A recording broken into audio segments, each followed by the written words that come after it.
Long live the EFF, long live. Long live. Forward to economic freedom in our lifetime, forward. Forward. Forward to expropriation of land without compensation, forward. Forward. Forward to nationalization of mines and the banks, forward. Forward. Forward to free quality education, forward. Forward. Manda. Thank you very much, the Deputy President of the EFF, the National Chairperson of the EFF, and all leaders of the EFF who are present here today, our regional leadership and our student command team, which organized this important occasion. It is very dangerous for professors to call a layman a professor, because they are the two professors of the EFF. The other one with masters, the other one with few days to graduate his PhD. So these are the thinking trends of the EFF. The EFF has become what the ANC used to be in the past.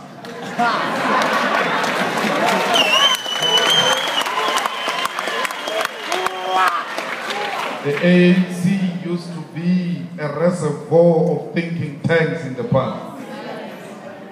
But today represents something different.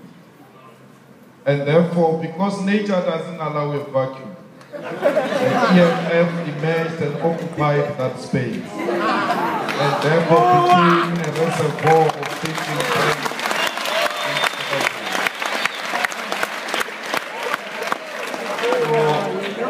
That's why they are not scared of a debate, including being exposed to new ideas.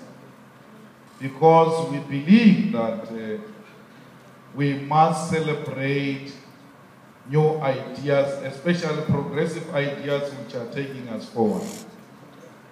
Because we have been part of a movement where the old is threatened by the emergence of the new. And as a result, the old refuses to die and makes it difficult for the new to emerge.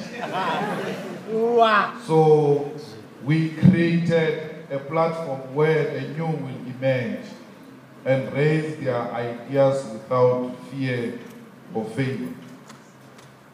It's important because the new ideas, particularly by the young ones, history teaches us that they've made us to be where we are today. The ANC was formed in 1912.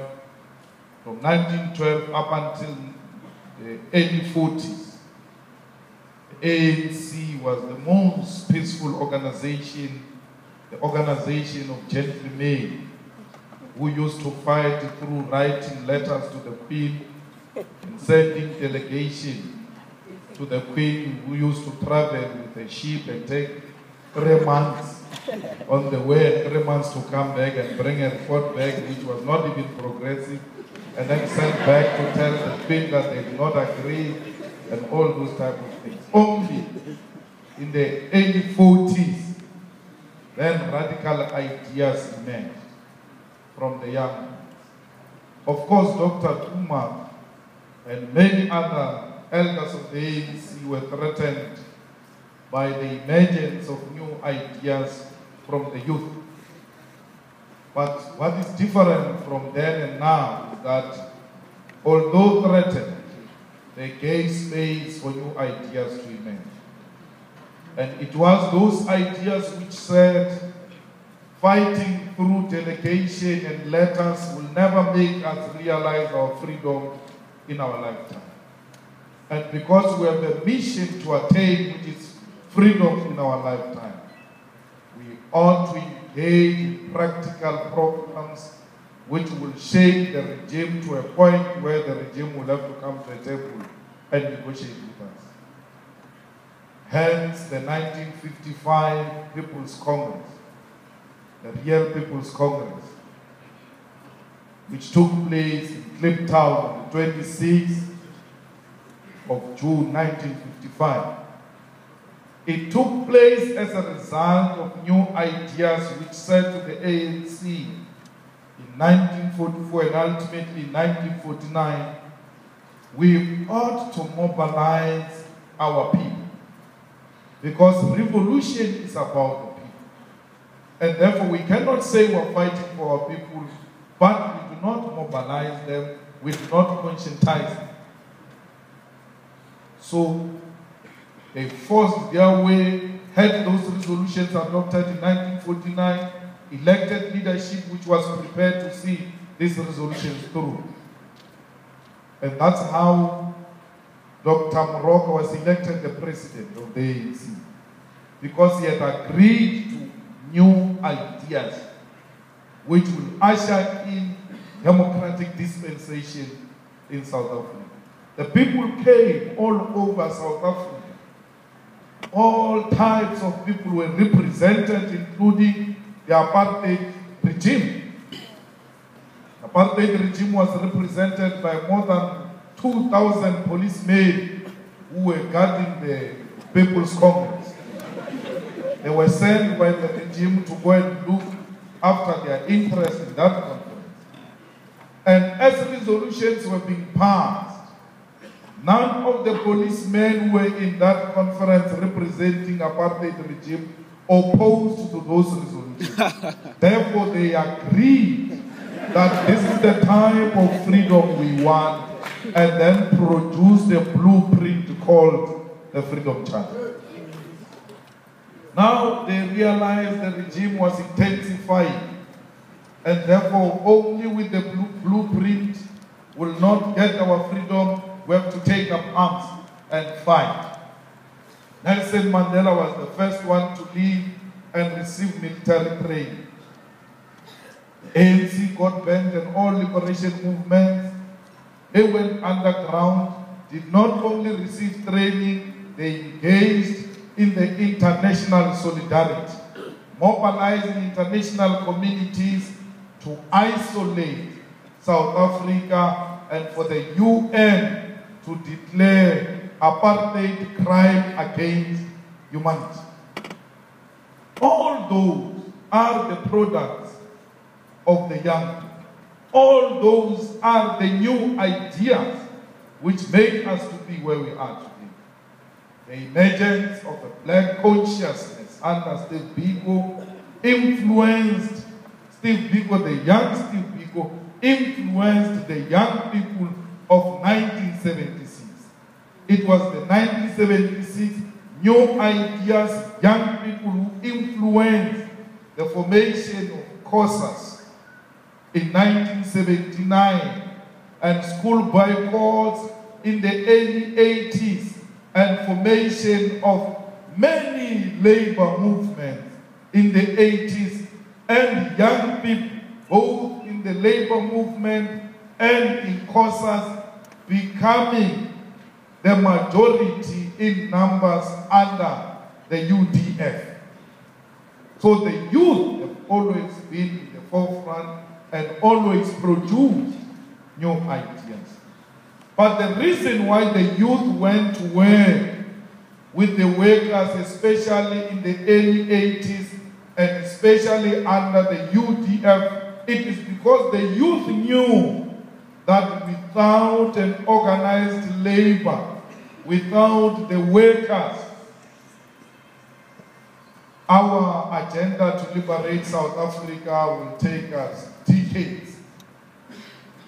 So the Student Worker Alliance produced very militant a youth formation towards the end of the 80s, where we saw the formation of the South African Youth Congress in 1986, underground in Cape Town, and subsequent to that formation of youth congresses everywhere else in alliance with the workers.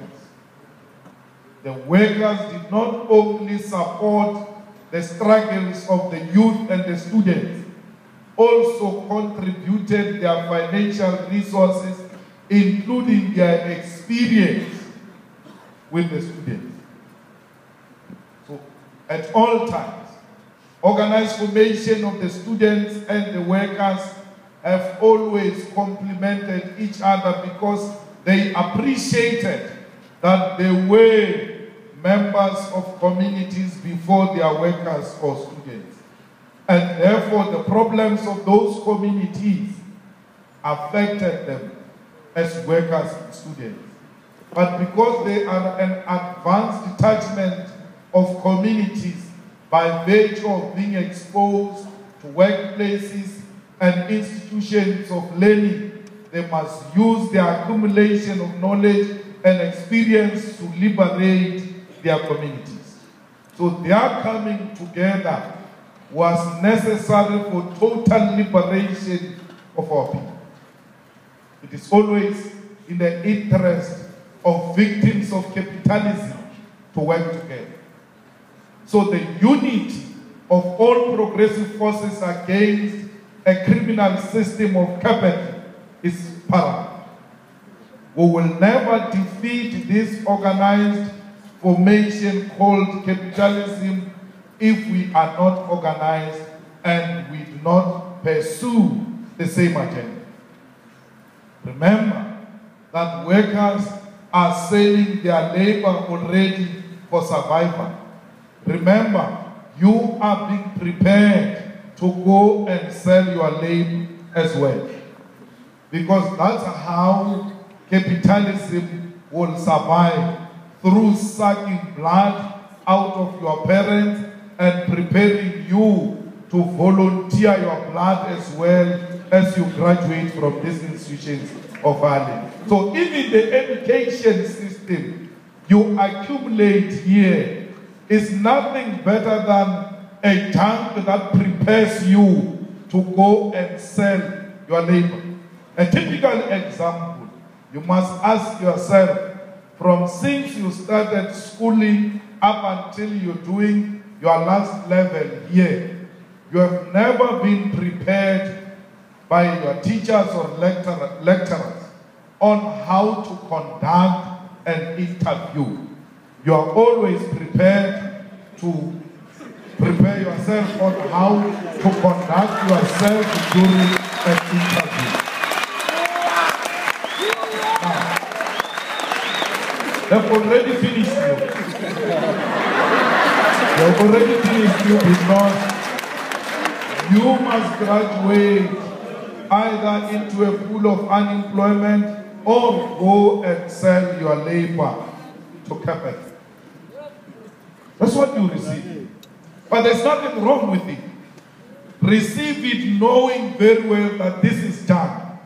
And capitalism, because I have to survive under this brutal system of capitalism, I will accumulate this junk.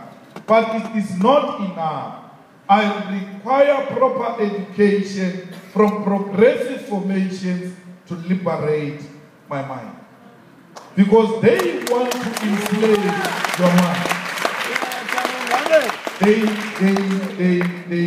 permanently engaged in a program to enslave the mind, particularly of an African child. Their education system is designed in a manner that it teaches you to self-hate and to subject yourself to white supremacy. They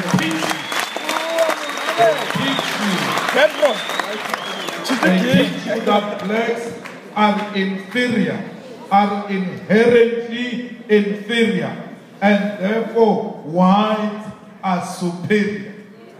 They don't say that in words, but they use the sophisticated method to have you submitting to that nonsensical arrangement.